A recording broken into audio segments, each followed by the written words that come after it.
Good morning, everybody. Robert Andrea, one of the best human beings on the planet, is my very special guest today. Thursday, June 1st, 2023. Pardon me. For DrydenWire.com, I'm Ben Dryden, and you're watching DrydenWire Live. You may know our guest today for his 32 years that he has spent in law enforcement, including time as the Spooner Chief of Police, or maybe you know him for his 20 years in the Wisconsin Army National Guard, or most recently for his artwork and paintings, as he's a self-taught artist with paintings and hanging up his artwork is on walls all over our area and beyond. Or perhaps you know him for his faith. Yes, that means, God, and that means that I'm assuming somehow, way, shape, or form, that's going to come up during today's show. So if that somehow offends you, turn this off now. And by the way, you don't have to send me hate mail and sharing your feelings in an overly sensitive emotion. Whatever. Pound sand. But anyway, with that said, for those still watching, help me welcome in our very special guest today, Mr. Robert Andrea. Bobby, good morning, sir. How are you? Good morning, Ben. I'm doing just great. It's a great day. It is a great day. Why is your day going great for you? What is it about today? Well, every day I get up is a great day. Every day the good Lord gives us to breathe is a good day. So, Can't argue with that. being retired and just being able to do the things I love to do is just awesome. And I enjoy it immensely. Well, I'm just, now all of a sudden I'm looking at your background there. Is any of that, what's the thing on your mantle up there? Is that something that you painted? What is that? Behind me is one of my prints from Hadley House. They do my publishing, Hadley House does. And they were my art, that was my art agent also, but I have since changed to a different art agent, but they still handle my publishing. So they do all my prints of my images that I do. So I don't know if you can see it very good, but it's just one Oh, of yeah. probably, I don't know, 70 to 80 published prints that I have out there. So Yeah, I went on your website this morning, and I even have a couple of screenshot pictures of what you've done. You know what? We're getting ahead of ourselves. I want to get into that yeah, because it's an incredible story. My understanding is you're just like, I'm just going to do some painting for some weird reason. I don't know, maybe it was like stress or something or just a hell. And you're like, holy cow, I'm really good. Like you never knew that. That is so crazy. Now, I know that you've always been, I think even your little bio that Jill had done, which by the way, that was brilliant. Real quick, behind the scenes story for other people. So we usually do a test show when someone, first time guest like yourself. So we did this a couple of nights ago, and worked out a few things. And then your wife Jill was there, and I asked, hey, could she send us like a little bio about you? I'm thinking like a couple sure. sentences. She sends it in like Facebook Messenger, so probably just like on her phone, and it was so professional. And she wrote it like an article with quotes from you and everything. I'm like, holy cow, she's such an overachiever. I love it. It was fantastic. So I know she put in there that you've ever since you could ride a bike, this is the stuff you've been into. But let's start with law Yeah, enforcement because that was a big part of sure. your life, 32 years. So when did you first start in Yeah. law enforcement, and where were you? Where did you start? Well, I started in law enforcement in 1981, and I was pretty young, out of high school, wasn't sure what I was going to do. And actually, I just applied for it because I needed a job, of all things. And it seemed like kind of an interesting occupation. So I applied for it and I got the part-time job and started working in law enforcement. I was about 21, so I was really young at the time, Wow. at least by standards now. And it was a lot different then than it is now What do you when mean? I first started. Pardon? What do you mean? Like, how Oh, is it well, different? Well, when I first started, I mean, basically, there was training and standards, there was training you had to do, but when you first started back in those days, it was kind of like you learned on the street because Roy Shingledecker, he was our old chief at the time, and they hired me, and they gave me a 38 special, and I got a J.C. Penney shirt and pinned a badge on it, and I went to the office for the first night of one of my shifts, and he gives me this sap. I didn't even know what it was. It's something to, I guess, to hit people with if they attack you. And I said, well, what do I do now? And Roy said, well, go out and learn. No. So I didn't have a Go whole out lot of there. training. That's Go out and awesome. learn. So I went out, and that first night I was out on the street, and there was a fight on one of our bars, and I went out and I was breaking up a fight for the first time in my life. Had really no idea what I had was doing at the time because I hadn't even gone to my recruit training yet. But that's kind of how you started out in those days, and you learned basically on the job. And we had like one radio, one portable radio, one squad car, and we had like 5 or 6 guys working at the time. So basically, you walk the street. If you were lucky enough at the end of a hot summer night, they'd let you get in a squad car and cool down. Because we walked the bar streets. We had probably about 15 bars at the time. So the weekends, Friday through Sunday, were pretty busy with, fist fights and all kinds of things that go along with the bars. But that's kind of how we learned. Oy. And when did you become the chief? You were chief for I don't remember how many years, but that's where I remember you from. Well, that in church, Yeah, and also I think you yeah. got. I think I got in trouble, and you were the one that was there that had to give me a lesson if I remember right. And I was thinking about that this morning because when I was young, I did stupid things all the time. And, well, shoot, up until like I married Jerusha, so I don't know, like 8 years ago. Like up until that point, if I was given an option to make a good decision or bad decision, I would typically make the bad decision.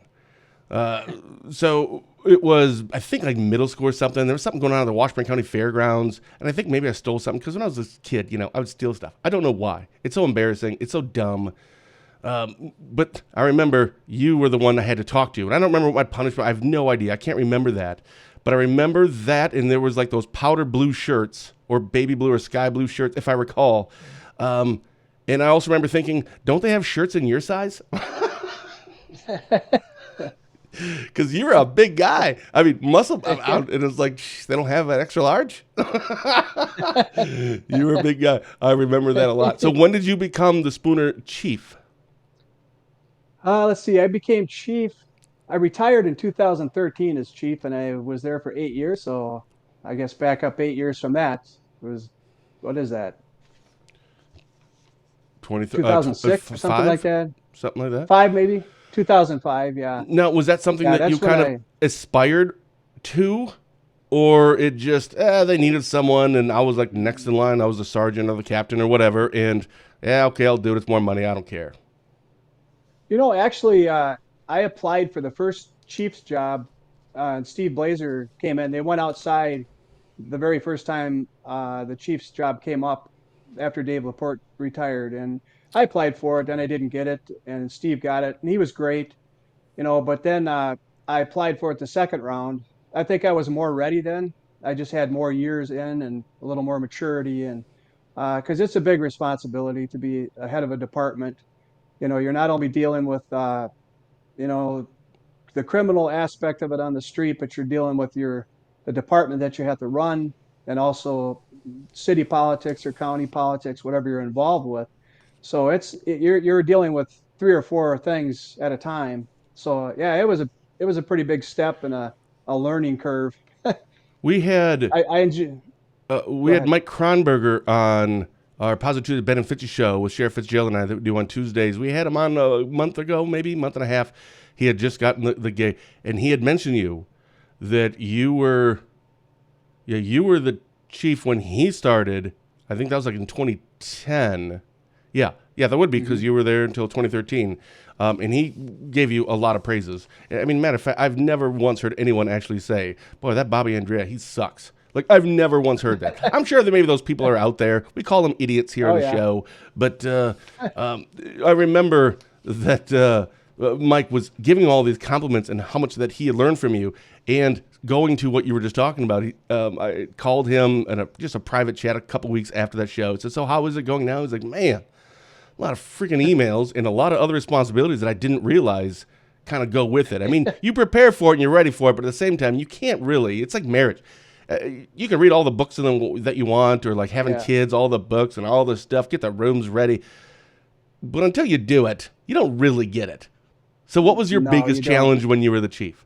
For you? You know, being the chief, I think, multitasking is so important in that job because you're over here working, and then something pops up over here, and you have to go take care of that, and then you have to take care of an emergency situation. So it's jumping around, having to take care of all kinds of things, at one time, and then it's tough.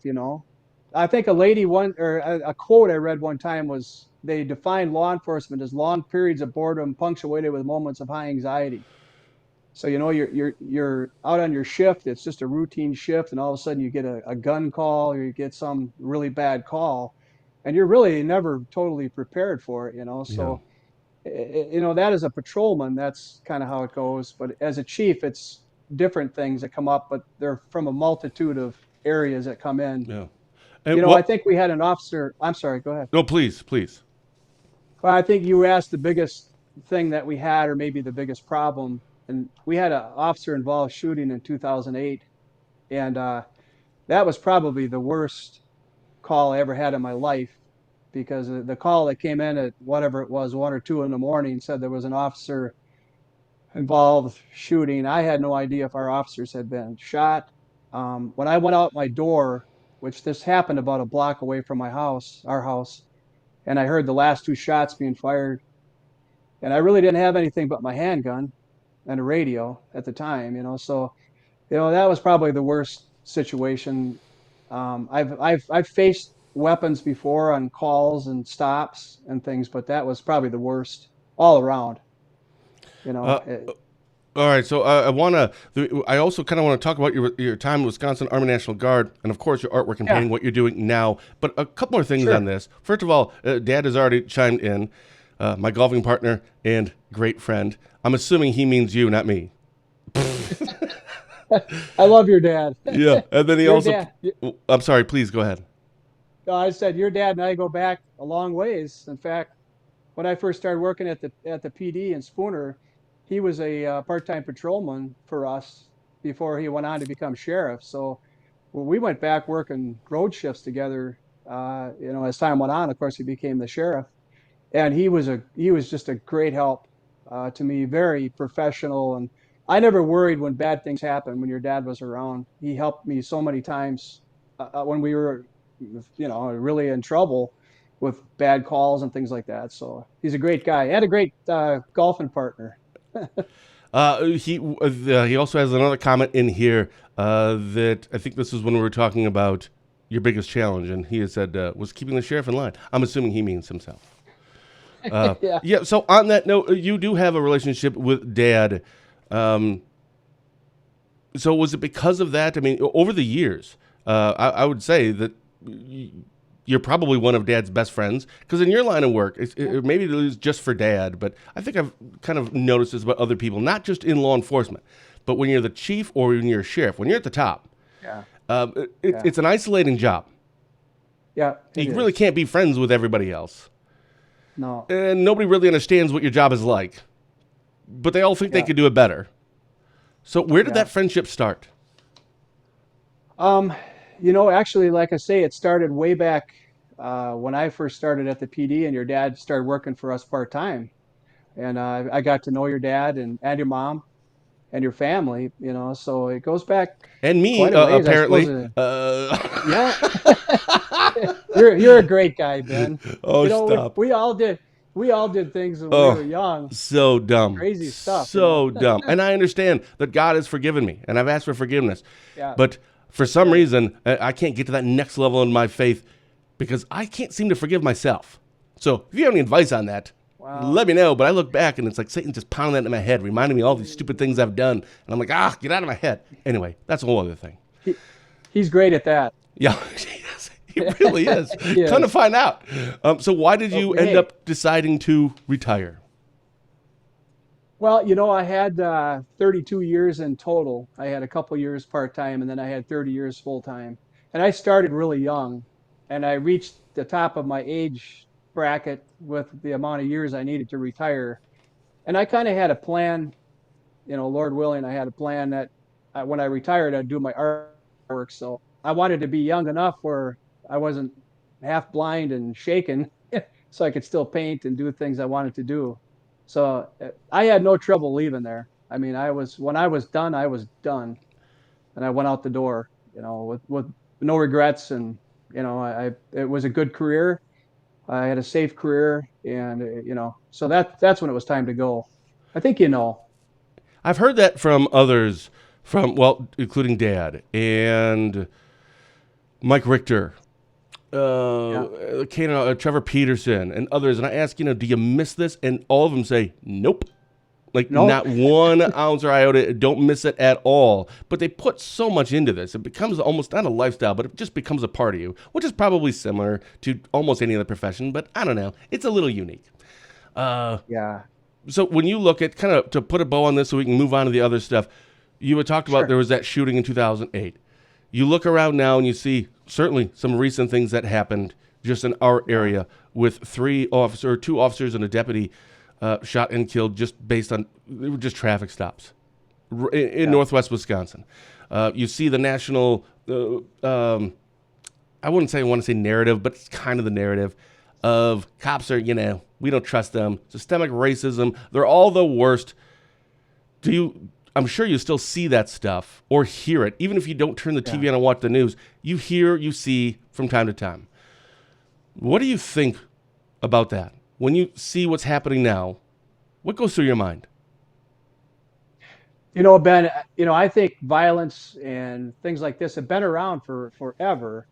But I'll say this: back in the early '90s, we had officer-involved shooting with, I think it was Alan Albee and Severson were shot in a shootout over in Webster when I was a young officer, and it really impacted me and a lot of us officers at the time because we weren't used to that happening, and it shook everybody up a lot. And then a long period of time goes by the grace of God that other officers haven't been killed in that amount of time. But recently we've had what I think four in a month's time, three up in our area and one over in Minnesota. So it really shakes you up. But I think looking on the big side of that is just the violence and just the hatred people have for people. You used to get in a fist fight and they'd shake hands afterwards and go home, and now you're just as likely someone would pull a gun out and shoot somebody or hurt somebody really bad. And I don't understand that hate other than my faith. I know those things are going to start happening in the end times, as the Bible says. And I don't have any other explanation for this type of the violence and the hate that's going on right now. Maybe it'll come and swing back around, but I don't know. It's really, really sad to see. And I'd really be afraid to be going into law enforcement. I don't want to discourage anybody because we need good officers, but it's a tough time right now in When our you, country. And yeah, when you hear about those things, you're not that far removed from leaving law enforcement, 10 years. yeah, You still probably know a few people. Do oh you yeah, reach out to them and ask how they're doing? I Or, do. oh, You know, do, uh, Go ahead. Well, Mike Kronberger, he just became the chief, and I talked to him after that had happened, and because officers that haven't experienced that before, it really shakes you up, and you got to be looking at the big picture and the long race that you have ahead of you, and you can't let those things get into your head because you still have a job to do each and every day, and it's a dangerous job. Your family, your wife, your your kids, everybody's involved with that when you go to work every night, and it's scary for everybody. You know. well, I'm glad you brought that up actually about family because I remember when Dad was sheriff we're at the house and I think someone went by like shooting guns or something and it's well, Yeah. we're in a dead end road. What's going on? Dad's like, who cares? I'm like, well, I don't know. I'm a kid. It kind of freaks me out a little bit. And even saying that, oh, we got this, some gang leader from Indiana or something was up there, like Poncho was his name, or I can't remember. Yep. And they were sending him death threats and all this. And he's like, whatever, pound Yeah. sand. I'm like, yeah, but that freaks me out. Like, I don't know how people in law can just like, whatever. I don't Yeah. get it. You I would just know, quit my job immediately and go work in a bank. I think in law enforcement, after a while, you get numb. Unfortunately, you get numb to those things, whether it's bad situations, death threats, things like that. It sounds kind of routine, but you have to kind of put your mindset in that, or you just can't go do your job. Yeah. You can't be so afraid you can't go do your job. When did Wisconsin Army National Guard, when did that happen? Did that for 20 Oh boy, years. Yeah. Well, I tell you what, that's a really kind of interesting story because I came from kind of a military family. My dad was in the military for 32 years. He fought in the Battle of Bulge. He was a tank commander at 18, served with General Patton's Third Army. That's a side note, but it's pretty neat history. Yeah. And then he joined the National Guard, and he was actually a lieutenant, and he retired after 20 some years. But then he came back in when he got older, and I was probably 16 at the time. And so my first summer camp, my dad and the National Guard from Spooner were over at Camp Ripley, and they needed dishwashers because they didn't have enough soldiers at the time to do KP. So my buddy and I, Colin Hanachek, we went over there and helped them do KP, in the kitchen. Well, this is kind of neat because there was a colonel at the time who was over at Camp Ripley, and he was in charge of the whole operation over there. And he came up to Cullen and I one day, and again, we're 16 years old. He goes, "How would you boys like a helicopter ride?" We're like, "Oh yeah, a Huey helicopter." They're So we were reeling you both in. 16. They're reeling you Oh in. yeah, and they did. So Yeah. we got our first Huey helicopter ride at 16 before we joined the guards, and then that following year, I was 17, and they had a thing called split option training where you went between your junior and senior year of high school. So I went through boot camp. Well, anyways, to back up a little bit, my dad could see that I was kind of getting in a little bit of trouble around town. I was probably not doing some of the things I should have been doing, What? kind of like what you were saying Yeah, earlier. what? Uh, and Boys, I all he tell said you. to me, boys, Yeah. all he said to me is, he said, "Bob, I think guards would be a good thing for you." So in other words, I got drafted. I didn't think I really had a choice. I said, "Okay, I'll join." So I joined the guards when I was 17. And then I went up to the gas station where Cully Hanachek was pumping gas and I said, "Come on, let's join the guards." And he took his stuff off and he said, "Okay." So he joined that same day or, that same week. And off to boot camp we went. So that's how, when I started and did my boot camp 1978, came back to high school, finished, and then went back for my AIT or your schooling that you have. And then I did a career there for So 20 that's pretty years. interesting. Boot camp while you're in high school. Is Yeah. that still Oh, a yeah. It thing? Can was. you still do that? I believe they still have that program for people if they want to join that way. I'm not sure, but I know Interesting. one thing. When I came back my senior year, football practice was a whole lot easier Yeah. after going through 7 or 8 weeks Yeah. of boot camp. Yeah, and in a weird way, I literally what I was thinking that wow, I mean that would be the best time to do it. Obviously, the younger that you are, Yeah. uh, but man, you must have come back just like whatever sport you're in, you must have just dominated. Well, it pretty much gets you probably in the best shape you're That's in your awesome. life, at least some point. So yeah, that's kind of how that happened and how I joined the guards. And it became a really big part of my life. I mean, I honestly, I enjoyed being a soldier almost more than I enjoyed being an officer. And it just it was something ingrained in me, I think, through my dad and his service, and so I really enjoyed that part of that service. And they have better toys in the military. Oh yeah, yeah, yeah. I mean, you're throwing live hand grenades when you're 17 and firing M60 machine guns, and it doesn't Right. get much better than Yeah. that. Yeah. Exactly. Yeah, So yeah, you did that for 20 years. yeah. You look back on it now fondly. Yes. Yeah, oh yeah. Yeah, it's and I served my whole time in Spooner. We went on the overseas not tours, but we went on 3 overseas deployments. We went to Panama and Germany twice, and so I got to see some of the country and the world, I should say. And Yeah. I got out, and shortly after I got out was when they started getting activated and called up for Persian Gulf War and Iraq and Afghanistan. So I got out at a good time. Or is that something when you kind of like we're talking about law enforcement now? It's been 10 years since you've been retired from law enforcement, but you still now you're talking like Mike Kronberger, the new chief. You still keep in touch with Yeah. him. When you did see that all of those conflicts kind of coming up after you left, I totally get what you mean. Like kind of a good time to get out because you kind of don't want to die. But at the same time, do you Yeah. also have that feeling of I want to be there, uh, with the other people, right? With the other soldiers Yeah. to be a part of this Did you ever have, I don't know if there's a thing here, like some kind of a remorse where you felt badly because some of the other people that you know are going over there, but you have just left, and you kind of feel like, oh, like I want to be there with them. Yeah, you always feel part of it. The spirit is always there in you. You can't take that away. I'm proud of my service, but I wouldn't want to do it again. And I mean, it just so happens that's the time I went through, and I was very blessed and fortunate. I wasn't activated because we were alerted, I think, like 8 times during the first Desert Storm War, and our 13th evac, our medical unit, ended up going. But I felt pretty fortunate we didn't have to go. But we were scared. We were locked in. We couldn't get out, and so it was kind of nerve-wracking for Jill and my son Jared, and so it was a little Yeah. scary.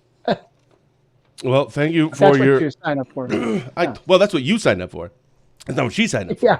Uh, well, first, no kidding. Thank you for your service to our community in law enforcement and your dedication there. It's not an easy gig, and I don't care if it was. It wasn't an easy gig then, and you can argue that it's maybe worse now. I don't know. I think no matter what, that's a tough gig. So thank you for that, and of course, thank you for your service. So you then, Thanks, 2013, I'm out. I'm retiring, and I want to try to get back into this painting thing. So now, walk us through. First, what did Jill say? That you're gonna, honey, I'm retiring, and I'm gonna start this, painting thing. Was she on board? She was clapping her hands. Oh, She was good. ready for me to be done. Good. Yeah. Yeah. There was no hesitation, because it's dangerous. It's bad, so you want to get out when you can get out. And so, no, she was very supportive of that. And she still works by choice, but she was very happy, I think, for me to get out of that occupation and the guards. Yeah. So you left, and then so how does this work? You just Friday's my last day. Monday I wake up and I'm just gonna start painting. I mean, do you have room in your house? I mean, you have to get material. Like, how do you just retire and then start a career in art? Well, I probably should go back to my early days a little bit to kind of lay a little groundwork, Sure. When I was really young, like first grade or whatever, I don't know if you ever seen these little pictures in the magazine where you draw me heads, and then you send them in. It Mm-mm. it's old. Okay, well, it's a long time ago, but they had these little draw me heads, and you draw it in, and they send it to the Art Institute.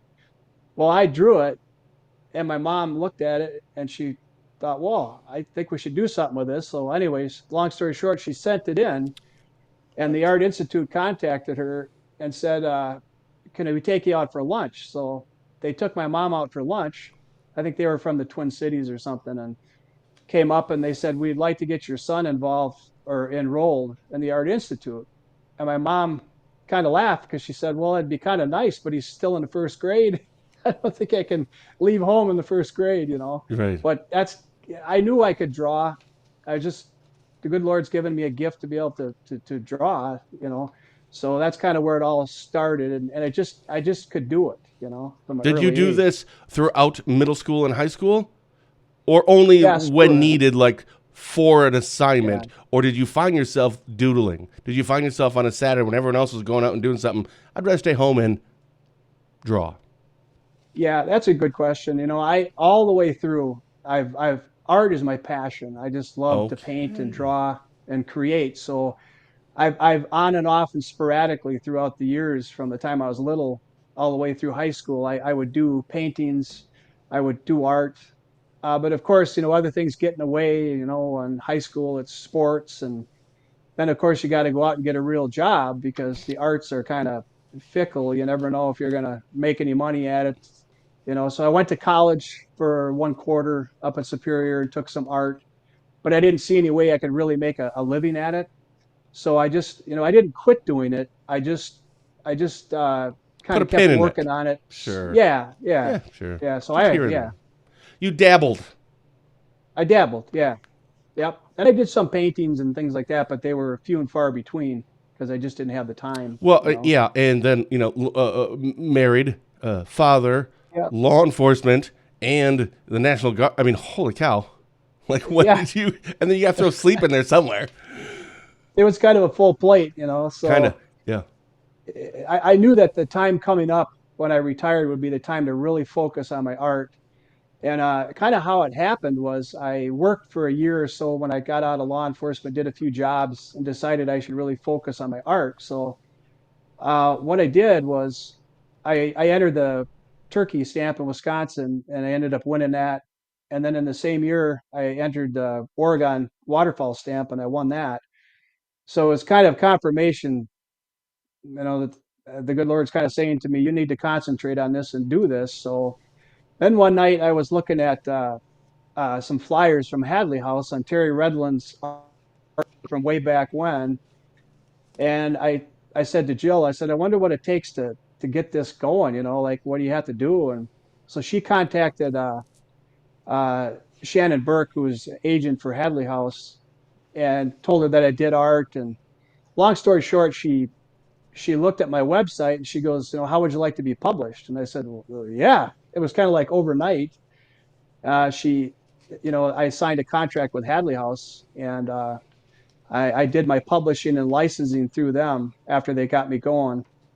And that's kind of how all that got started on that end of it. Did you And I can go hold on into a second? detail. So did you? How long after you were you still in law enforcement when this all happened, or was this after you retired? And if it was after, how long from the moment you retired till now, you basically have this, like they're an agent, and you have the Hadley House.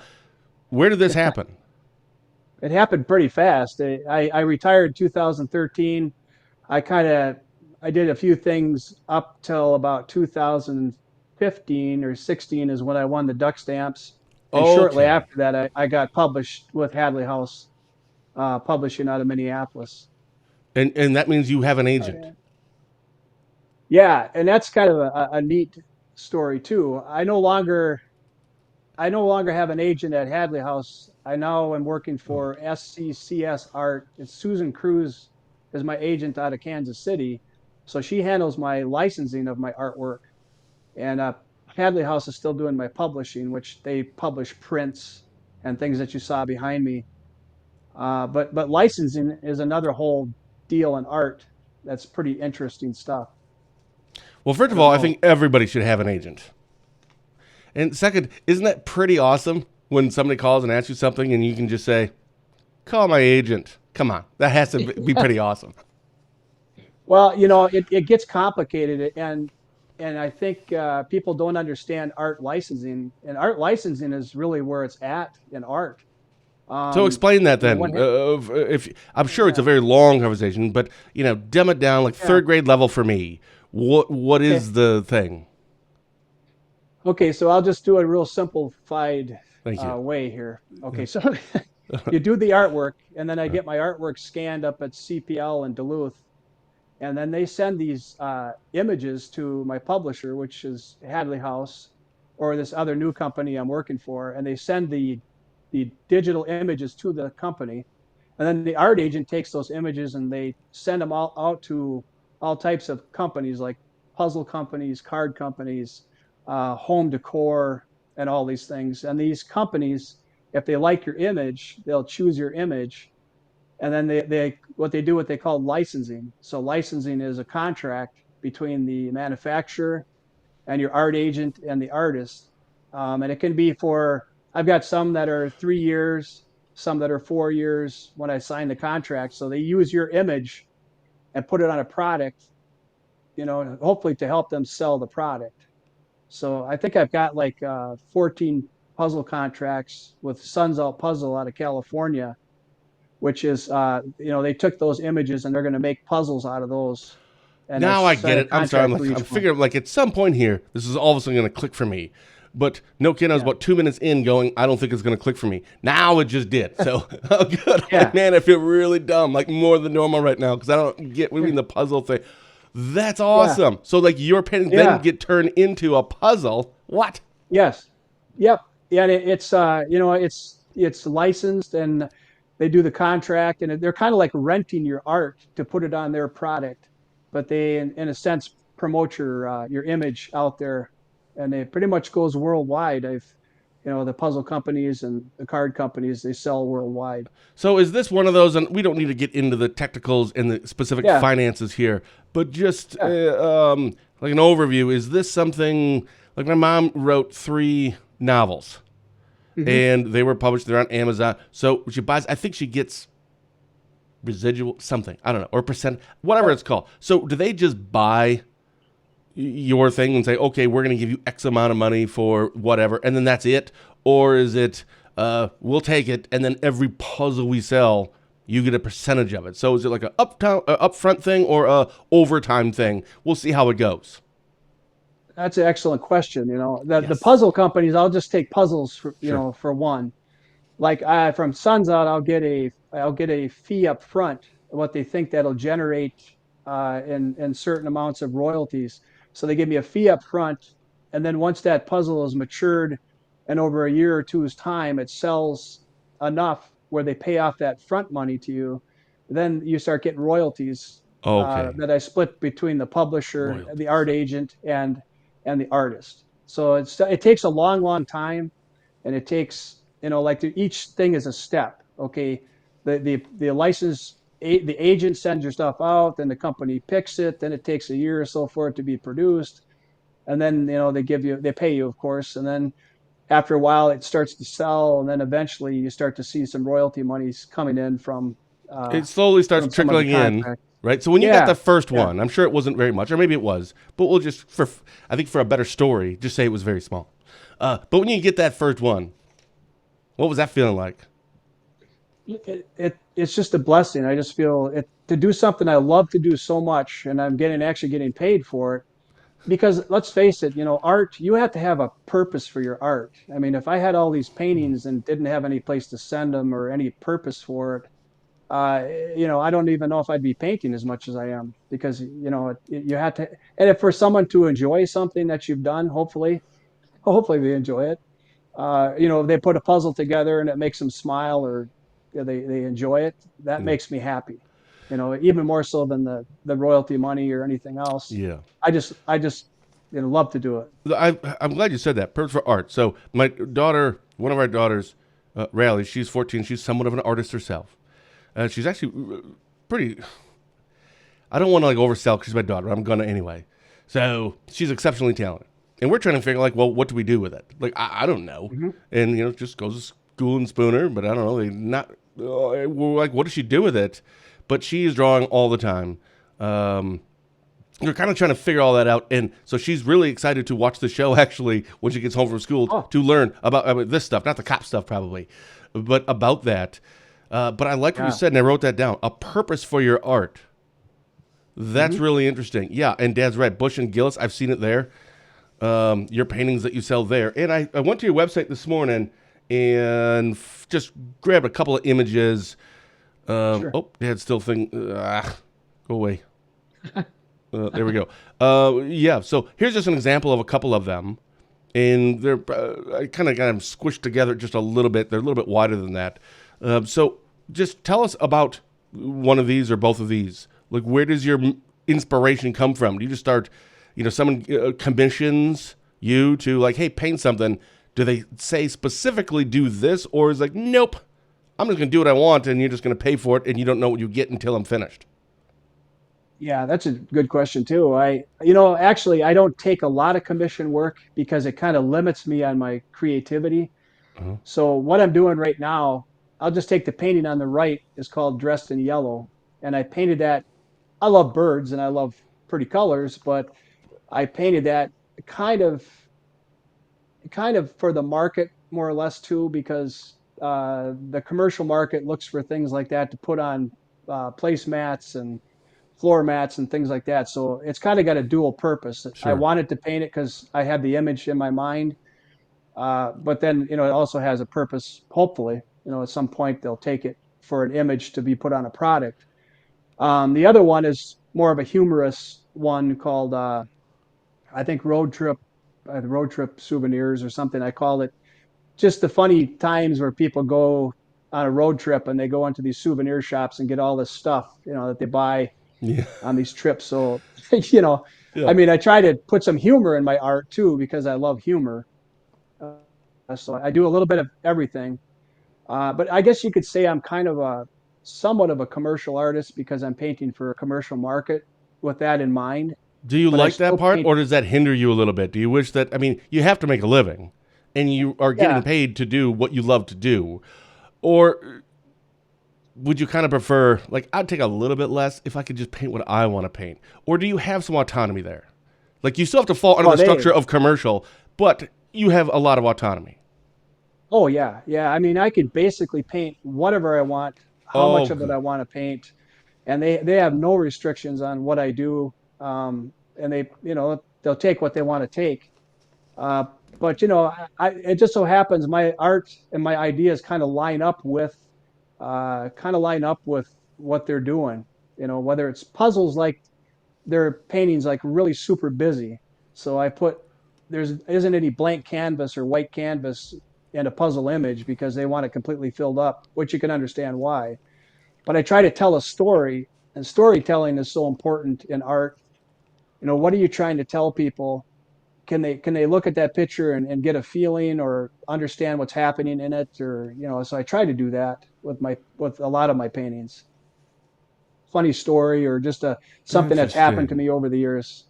So Yeah. there isn't just the, I guess, I'm not an artist or creative person at all. So I'm Hmm. actually, it's just fascinating about the process that you go through. It's not Yeah. just I want to paint a banana or whatever, uh, but it's the why. That's really fascinating. And so I went to your website Yeah. this morning. So people that don't know, oh, I should have had the link. It's jackpinecreations.com. That's the right one, correct? 'Cause Yes. that's where I went to. Otherwise, those are Yep. somebody else's paintings I just put up. No, they're mine. Jackpinecreations.com. And there's a whole bunch of paintings. There's like a ton of them on there. Can people, do they buy those? Or those are, because I just went to like the gallery link and there was tons and tons of pages of all these pictures that you've done. Hmm. Those are for sale, right?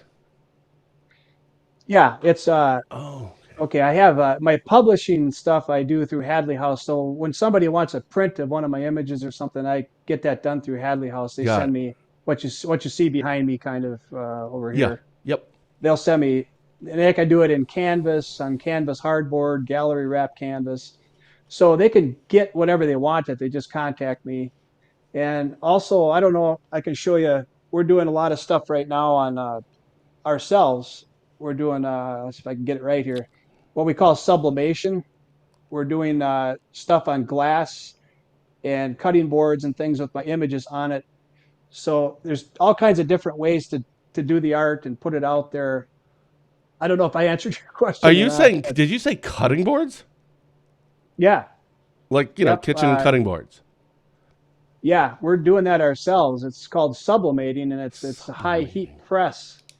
And you take the image off a special printer and you put it down and you press it for so many seconds, and it makes the acrylic paint into a gas and shoots it into the glass or the mug or whatever you're making. But I can design our own stuff with my images on it and put it on there.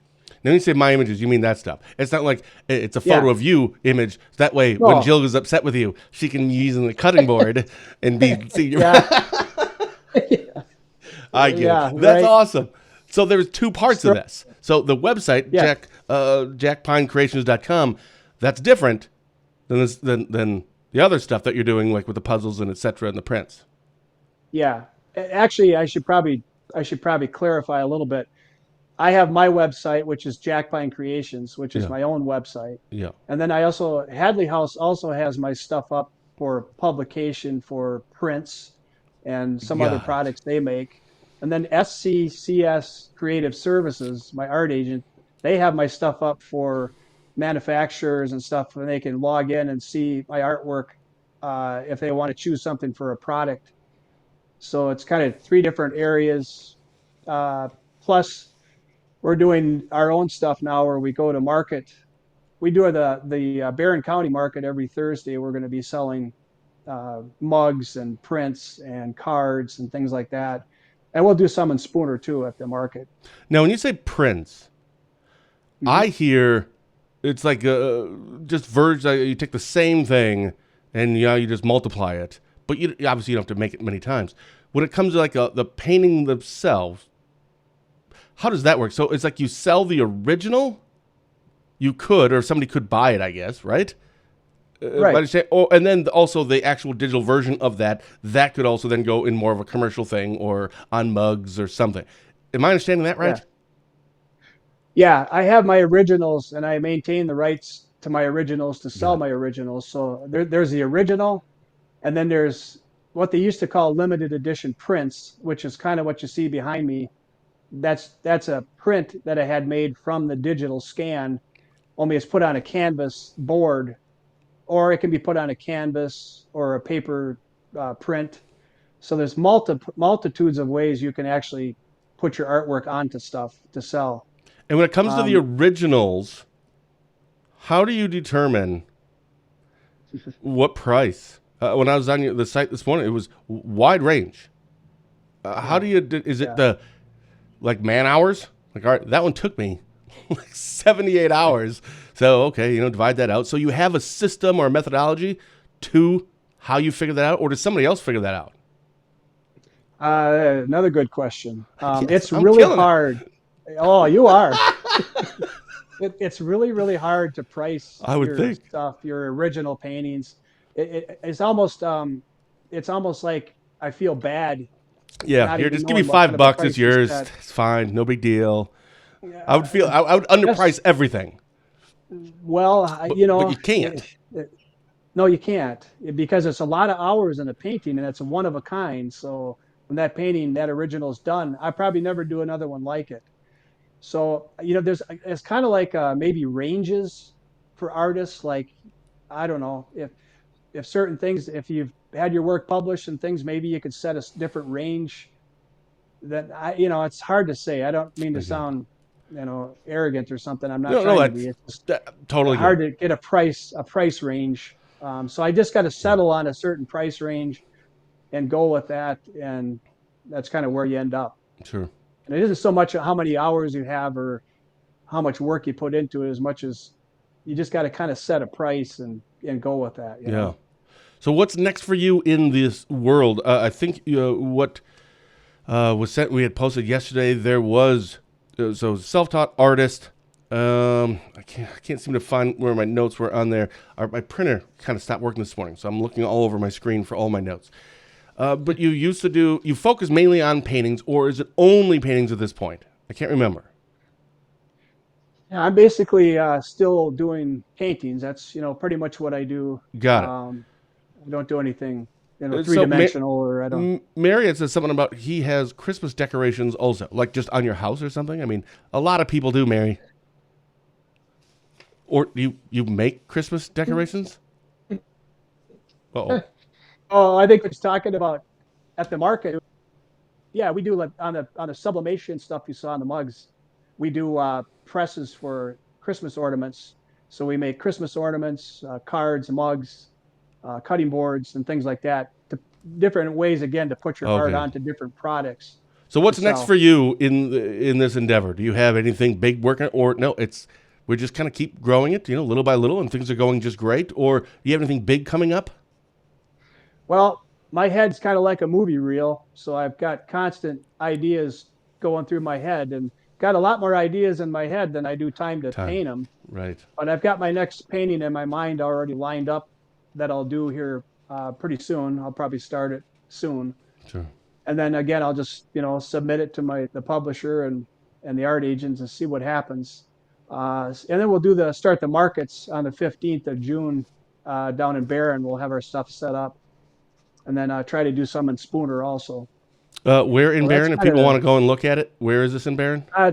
it's the Barron County Farmers Market Sure. uh, down past Walmart that way.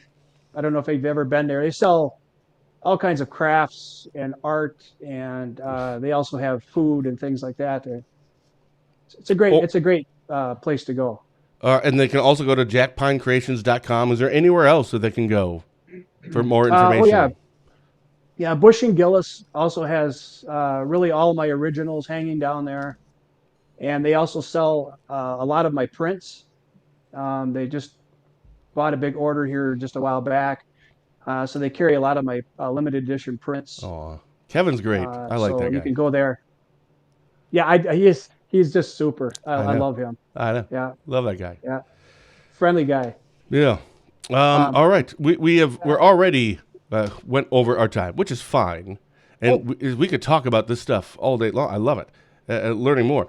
There isn't a hurry, so I just want to make sure. Is there anything that you did want to make sure we talked about that we didn't get a chance to talk about? well, I didn't really talk about my faith, and I that is extremely important to me. And I just wanted to say that on each one of my pieces of artwork, I signed John 3:16, and I made that clear to the publishers that if they're going to do my art, they're going to keep that on there because I'm not going to compromise my faith for the artwork that I do. And what was their response? I mean, Um, hold on. Wait, slow down. You can't just go blow past all this stuff. We got to slow down and unpack this a little bit. So, when yeah, you decided to do that, were you nervous about doing it? Or there no, was nothing at all? no. This is what it is. Take it, leave it, don't care. I believe God has given me a clear path to be able to create, and I just feel it's a total blessing and a gift He's given to me to be able to do this. So I feel like I need to give testimony to that, to my faith. It's very, very important to me. And God is the ultimate creator. I can only do cheap Ah, renditions of what He's already done. brilliant. I mean, I have to say one other thing. I think of artwork as uh, people say there isn't a God or whatever. There is a God, and He's all powerful, and He's the greatest creator ever. And I said, even like doing a piece of artwork with any thought, if you didn't put any thought into it or any design, it wouldn't probably turn out very well, or you wouldn't know what it is. So there's design and there's purpose for our lives. And I believe that Jesus is the answer to everything, really. Whether it's peace in this earth, we need to get back to it to get some semblance of order in our lives, and it's just extremely important to me. I want people to know that Yeah, it's first and foremost in my life. I'm, amen. And Yeah, when I get asked those questions about if I'm a Republican or a Democrat, for example, it's like, no, because neither one of them are actually. So here's how it works. I believe in God. I believe that Jesus is the Son of God. He's Messiah. He is my Savior. He's all of our absolutely. saviors.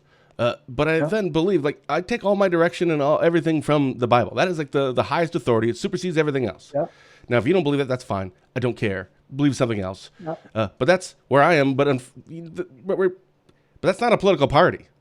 And it's just really weird because you have to fall That's into right. a Republican. I'm like, yeah, but no. Like, I kind of don't. I love politics. I love politics.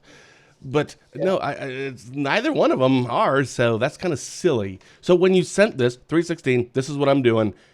You had no quarrels about it, no qualms. This is what I'm doing. Um, And what did yeah. they say? They were fine with that. They didn't say anything about it. I just said, I basically made that stipulation that I won't have my stuff published unless that's on there. So I feel very thankful that they kept it on there, but I wouldn't have had my stuff done through them if they hadn't. It's that You important to me, is what I'm trying to say. you remind me a little bit of Dad, where this is what we're doing. It's the right decision, and if you don't like it, pound sand. Yep. Well, I you love it. know, you have to stand your ground on certain things, and I think that's what's happening in our country today in America is people aren't standing their ground and not taking their beliefs and making that important. I mean, remember, Jesus came to save people. That's why we call him our savior. He came to help people. He's the great healer, and that's what we need. I mean, they can say whatever they want about politics or all the things that are going on, but without him, we're lost. We're sunk. So And that's if the worst that's thing the you way can I look at say it. about someone, if you find out that, oh, you believe in God, oh, you're a Christian, it's okay. Like, how does that impact you? Like, the worst thing you can say is, I'm trying to be a better person and leaving my career. Like, how can I never be upset about that? It's just really bizarre to me that, Well, and you can feel like you're in good company though, because even his disciples that walked with him had lots of baggage and had lots of problems, but yeah, they walked with him, and we all struggle in life. We all have things, baggage in our lives. So, some more but than others. amen. Some more than others. Yep. That'd be me. All of us. Me too. We all do, Ben. You know, Yeah. we're all human, you know, and we all struggle. I know. It'd just be nice if I didn't struggle as much all the time. Now, thankfully, again, as I said earlier, what a blessing to have Jerusha in my life. I'd be either in jail or dead. And I don't think that is an exaggeration. I'm not kidding. If it wasn't for Jerusha, because she brought peace and that brought God into our house where I couldn't have God before. I was always pushing it away, right? I don't need God. Or maybe it was all this guilt stuff and it just made me do more dumb things or whatever. But wow, it's amazing how one person can help change your life, and that was Jerusha. I mean, I think we were talking offline earlier that where would you and I be without our wives? Where would most of us be without our wives? It's Absolutely. they're a blessing, and so are you. Without my wife Jill, I would be sunk. And without God, of course. But you know, it all goes hand in hand. So It does. It absolutely does. yes, yeah, Bobby, it's been an absolute pleasure talking to you. Please come back on again. This is I'd wonderful. love to. Maybe we can do another show just talking about faith. That'll really get some people riled up. Boy, I'll forward all the hate mail to you, and then you. That's fine. I'm used to it. Oh, awesome, Bobby. Thank you so very much. Thank you, Ben. Thanks for taking the time to talk to me. Love it. Special thank you to our guest today, former Spooner police chief and self-taught artist, Bobby Andrea, for taking the time to come on for a chat with us. I'll see you right back here next Tuesday for our latest Positive Tuesday with Ben and Fitzy show, co-hosted by myself and Barron County Sheriff Chris Fitzgerald. So until then, for DrydenWire.com, I'm Ben Dryden saying thank you for watching, and as always, have a blessed day.